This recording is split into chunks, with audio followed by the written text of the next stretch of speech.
Alright there guys, welcome back to another video. We've got a jam-packed keeping goals episode for you today. We've got a FaceTime with a pro goalie, we've got a double penalty save, and we've got a full match day vlog. So sit tight, enjoy it, let's jump straight in.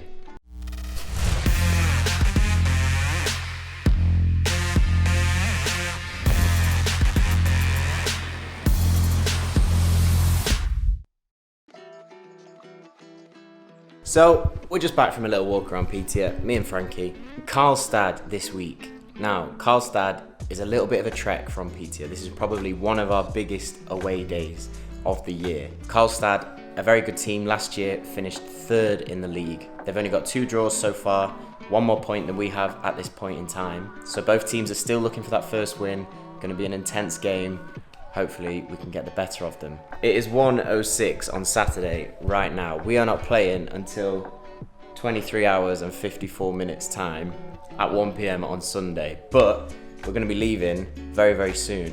We've got to get the bus to Luleå, fly from Luleå to Stockholm. We then got to get a bus from Stockholm to Karlstad, which takes, I don't know how long, but quite a long time. We're then going to stay over and play tomorrow. But before we get into that and the rest of the match day vlog, we're going to take a little bit of a detour because today we have the introduction of goalie talk. Now, in Keeping Goals, you're used to me telling you about what's happening in my career, documenting my journey, but I thought it'd be quite a cool thing to introduce to the vlog a new segment where I have a little bit of a mini chat with another goalkeeper, ask some questions, get them to give you guys a little bit of value from things that they've learned, and I'm sure there'll be things that I can learn from it too. And today, I'm very excited to say that for our first ever goalie talk, we have Josh Griffiths.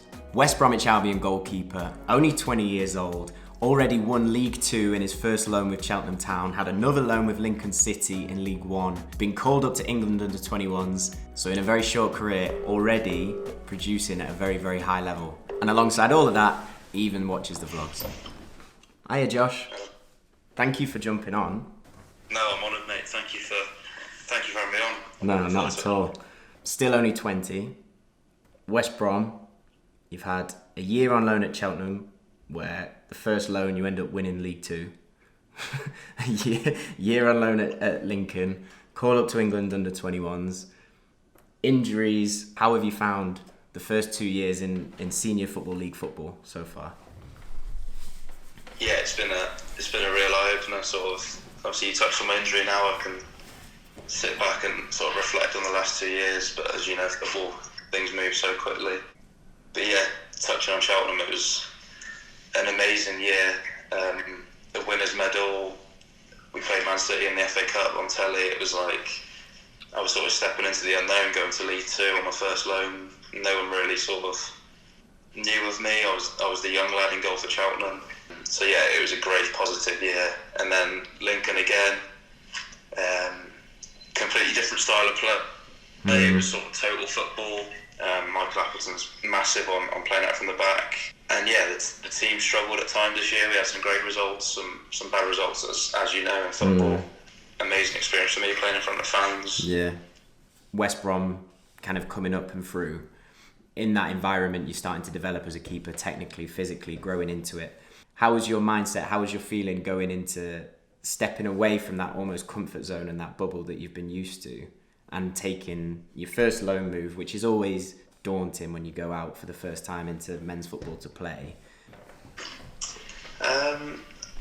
In truth, I didn't know what it would be like at the time. But you said there that the academy is such a bubble, and you're so right. It's not scary, but I was anxious.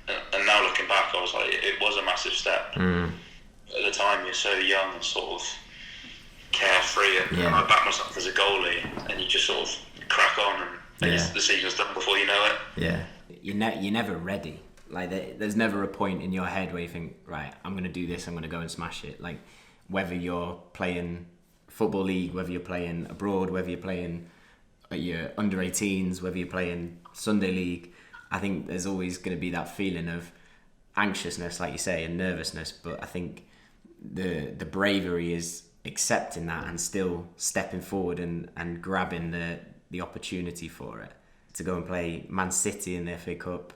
Those are probably experiences the year before you never thought that you'd be having at that point. No, not not at all. I've already said it's such a cliche to think, well, I'd never dream of playing against Man City live on British television and the FA Cup. But in the day leading up to the game, obviously, as you know, you have your pre-match routines, you say meals and things like that. I literally just thought this is just a normal game, and then it wasn't until the sort of day after when I recorded it, watched it back, obviously pausing it when I was on telly. I was like, wow, like Pep Guardiola was on the side coaching him. So, it was just something I was logically ready for, and I had great people around me.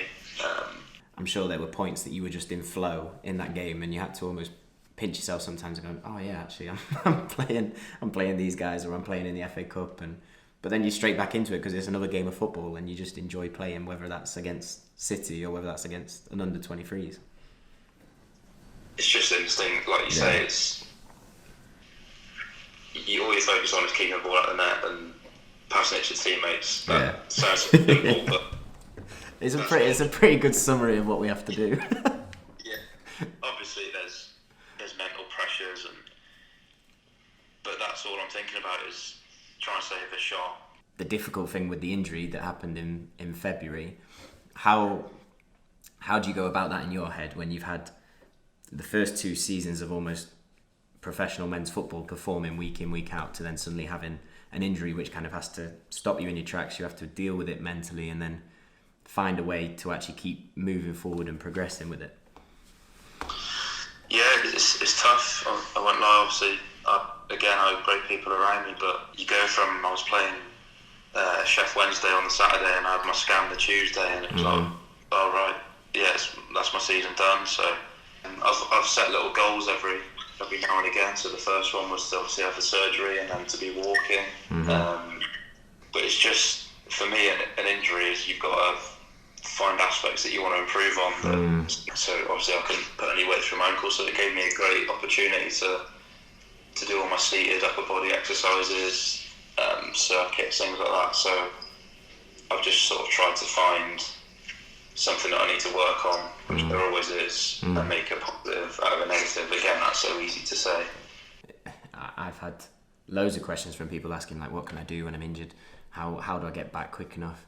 There's still loads of opportunity to learn and grow, even if you're not on the grass and playing. I've watched all the Champions League, I've watched my performances, I've watched all the League One goalkeepers, I always watch the highlights. Learn as much as you can from being away and actually study the game and the position. I know you're always watching other people and sort of taking bits and bobs from there. So, how are you feeling about getting back from the injury, getting back playing again? You obviously had the England under 21s call up as well before you were injured, so yeah, there is a lot of exciting things. It's just I want to get back to where I was and kick on. It's obviously when you're injured, everyone has little doubts of, will I be able to do what I could do before? Is it going to take a lot of time to get back to where I was? But it's just trusting the process and get myself back fit and in a position where I can be selected and have a good pre-season and go from there. They're sort of my goals, and then hopefully the England 21s will continue if I'm playing. So they're sort of my goals for next season. Brilliant, mate. Well, I'm buzzing to see you get back and watch you play again, and I'm sure loads of people will be as well. So wishing you all the best for the rest of the rehab. Next season is going to be, I'm sure, another top one, because you've been absolutely smashing it. So it'll be good to see you back out there. No, pleasure, mate. Thank you for having me on, and all the best for the season. Thank you, mate. Thank you for jumping on. Great to speak to you. Top goalkeeper, top guy, and a big career ahead, I'm sure. So make sure you follow his pages if you're not already. Thank you again for coming on, Josh. We'll look forward to having more goalkeepers on Goalkeeper Talk. But right now, back to the vlog and back to the match day prep. So far, we've played 3 matches in the league. We have drawn 1 and lost 2. You saw the first 2 in the last episode of Keeping Goals. The last game, one of the weirdest, probably the most frustrating game of my career so far. A few of you guys have asked me about it. We were playing Hammarby TFF. Everything was going pretty well, I would say. We were 2-0 up within 20 minutes. They'd had a man sent off. They did receive a penalty in the first half. Fortunately, I was able to make the penalty save and keep the rebound out this time compared to last time against Geffler. So at half time, everything was feeling pretty good. However, in the second half, things took a pretty horrific turn. We weren't fighting the way that we should be, we weren't playing the way that we should be, especially against 10 men. The intensity dropped and we were almost waiting for things to go wrong. And when they made it 2-1, you had that feeling that it was going to be very difficult for us to turn the momentum. And eventually, inexplicably, we ended up losing 3-2. So today's game, obviously, as always, it is very important, every single game. But it's extremely important for us to now bounce back, for us to be able to show the fight that we didn't show in that second half, to show ourselves and to show everyone else that we have well and truly bounced back from it with a high level of performance and a high level of effort. So that is the focus. That's been the focus all week, and that's the focus for this game. So very much going to Karlstad with a big job to do. But as I said, I would show you what I'm taking for the entertainment on this extremely long trip. So let's spin you around. We have a couple of books, nearly finished this one, only got a couple of chapters left, so might get that one done today. And then Frankie has been telling me that this book by the man from Pointless is very, very good. It is, it's really good. If you've not read it, read it. Frankie is Richard Osman's #1 fan, it sounds like, so. Yes. Did you know Pointless is actually finishing, I think? Yeah, because he's into his writing. I'm glad. We've also got the football diary, which I write in before games, in prep, and then also do my game analysis. And then we've got the iPad, a few things downloaded on there. Pieces of Her is the one I'm watching at the minute, which is 7 out of 10. We'll see how it finishes. So we'll pack those little bits up and we will start the great trip.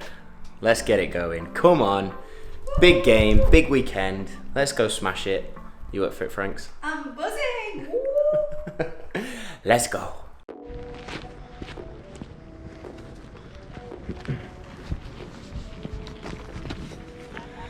A lot less snow than there was on this road last week. Temperatures are finally coming up, finally starting to melt. It's only nearly May.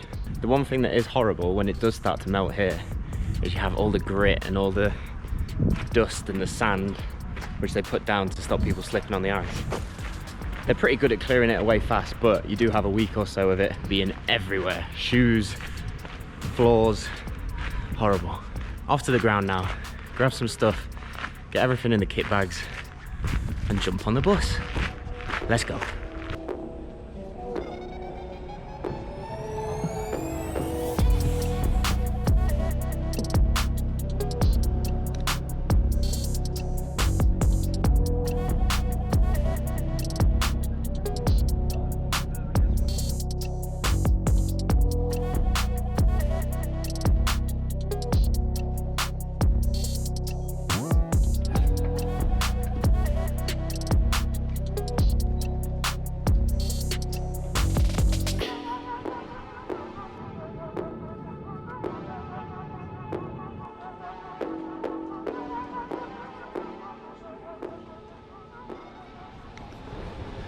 Easy flight done. Now it's just a 4-hour bus journey to Karlstad. Not that long. I think we're stopping off for some food on the way, so last little bit.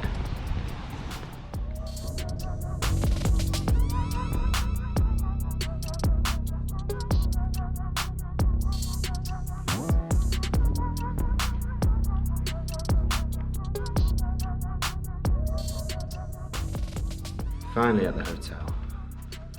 10 p.m. Cup of tea and a walk right to the other side of the hotel.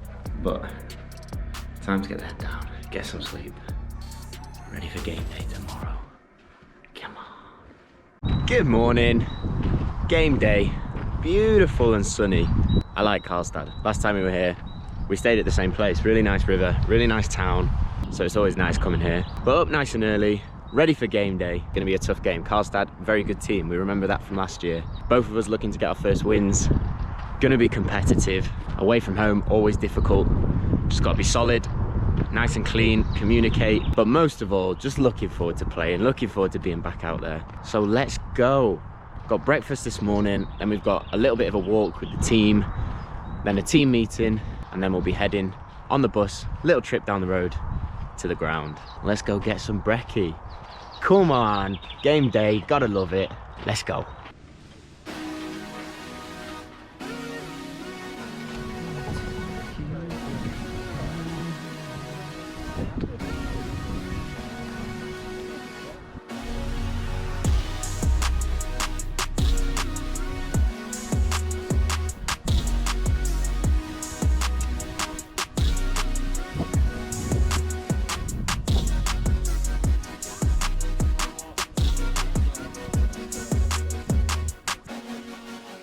So, kicking off, Karlstad in blue, Piteå, we're in red.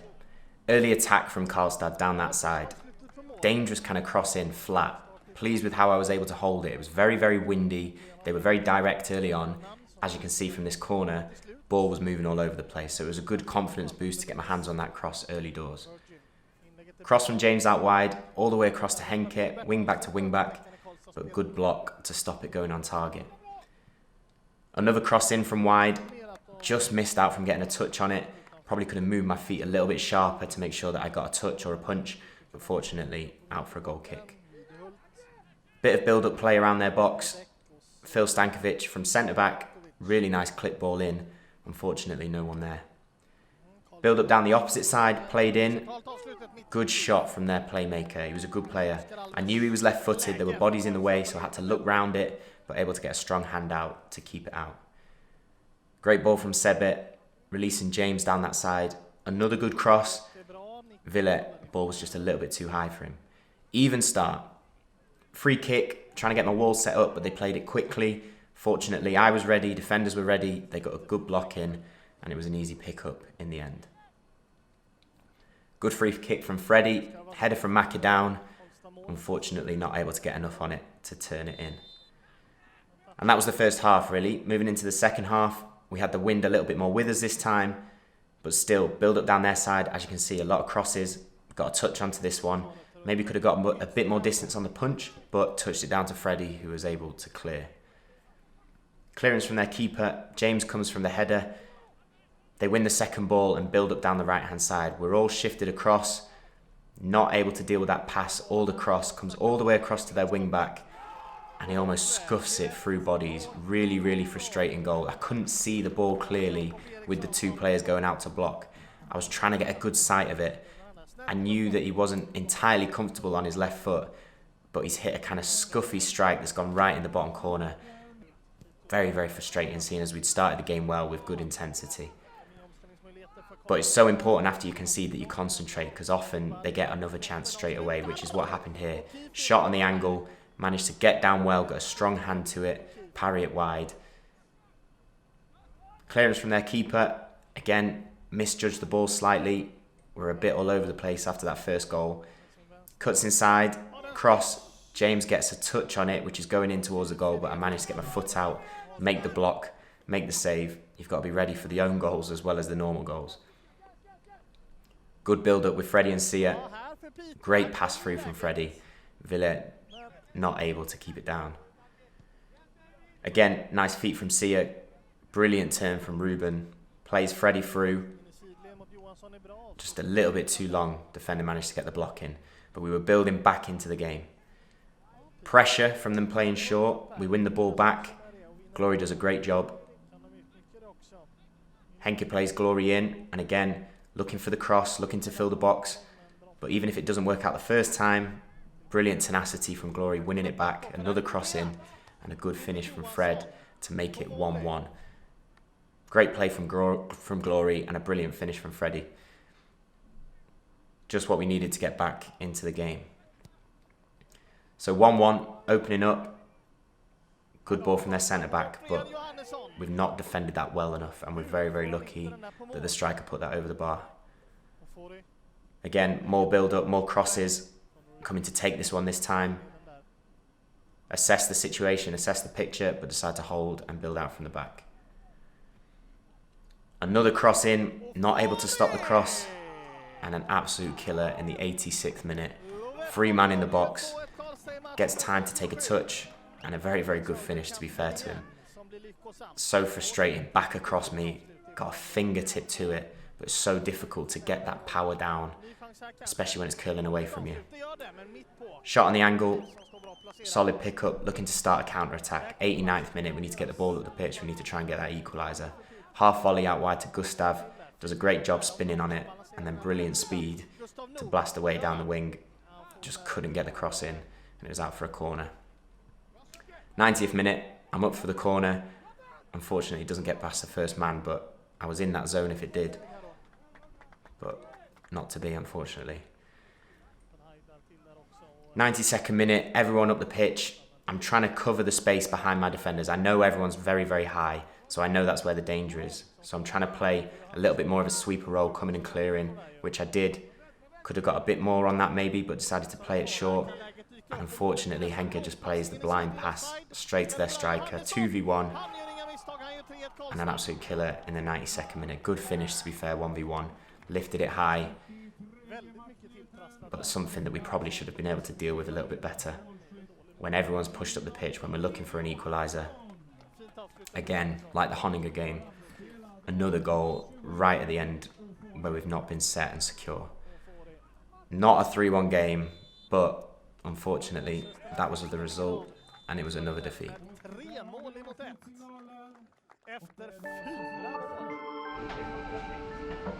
Quarter past 11 and we're finally back in Petia. Probably the longest away trip of the year, and it's even worse when you got to come back on the back of a defeat, and especially a defeat like that. God, man, again, absolute killer. Much better performance this week in terms of intensity, created enough chances, 1-1 going into the last 5 minutes of the game, end up losing 3-1. And when you're on a bad run, these things happen. The little things don't go your way. But you got two options. You either whinge about it, cry about it, start giving up, or you pull your sleeves up, you get on with it, you work hard, and you turn it around. And that is what we will be doing. But for now, get home, get to bed, get some sleep, because I am goosed. I'll speak to you tomorrow morning. This week's patron of the week is Magnus Tegan. Magnus, thank you for supporting us. Thank you for supporting the channel. We wouldn't be able to make Keeping Goals without patrons like yourself, so a massive, massive thank you. If you'd like to be a patron like Magnus and receive loads of exclusive benefits, you can sign up using the link below this video. But I hope you enjoyed today's vlog, guys. Don't worry, we will keep pushing. The results will come. Thank you very much for watching. If you did enjoy it, please hit that like button. Helps us out loads. And if you haven't already, click subscribe, come and join the Keeping Goals Union. I'll see you next Sunday for the next video as always, but look after yourselves, keep chasing improvement, and I'll speak to you in a bit.